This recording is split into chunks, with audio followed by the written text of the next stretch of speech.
I was home alone for the week as my family had gone on vacation while I had to stay and work. It was around 2 a.m., and I had stayed up to watch a scary movie in the dark in my basement. I was intent on really scaring myself and seeing how far into terror I could really go while still knowing I was safe in my own home. It was then that I heard pounding footsteps on the first floor. This was a common, annoying occurrence when my family was home. Every time they passed through the front hallway past the basement door, I heard their footsteps. This time, fear immediately shot through me at the sound. My reflex was to turn the television off immediately.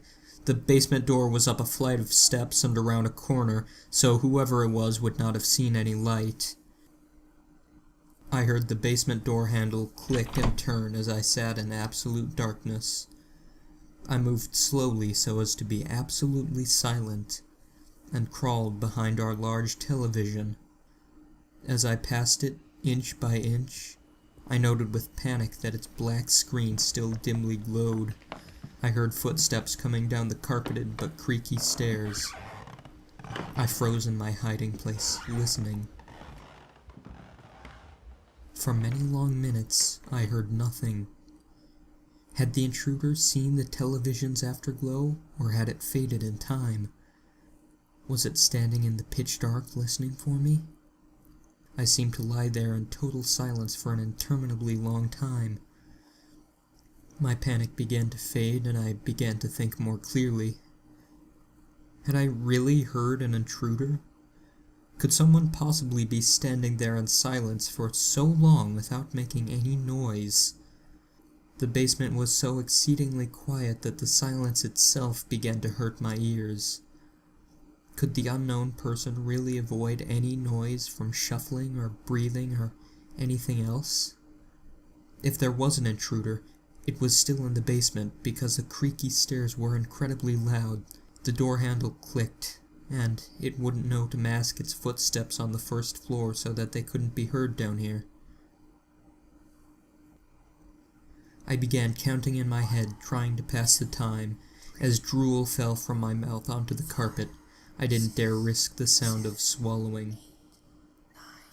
I reached 60 seconds once, twice, 30 times, 60 times. By now my fear had faded, and I was more confused than anything. I estimated I'd been crouched in the absolute black for almost 2 hours, and had still heard nothing. If there was an intruder, none of this made sense. Finally, I decided I'd have to make a move. If I did nothing, eventually the sun would come up and shine in through the small basement windows. And worse, I began to smell something horrible and cloying. Slowly, ever so slowly, I began inching my way towards the stairs by way of the walls.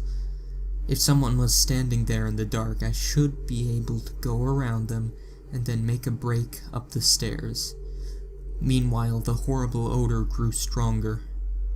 Had something died down here in the night? No living person would smell like that.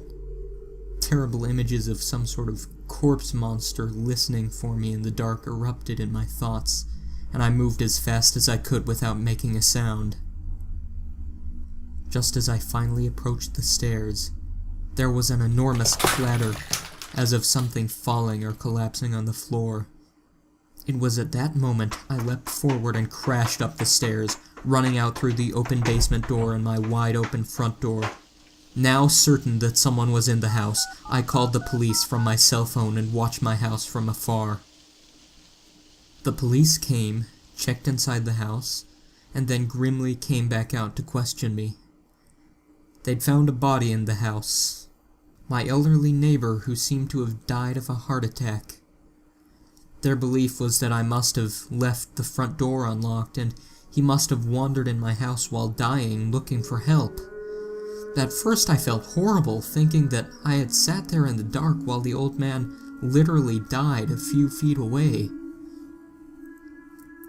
Then it occurred to me, what the hell was that loud noise of things falling?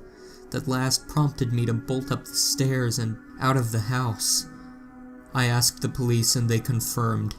The back door of my house had been left open as well, near a single bare footprint in the mud. Somehow, for some reason I'll never know, there was someone else in that basement with us, silent, waiting, and listening in the dark over the fresh corpse of an old man.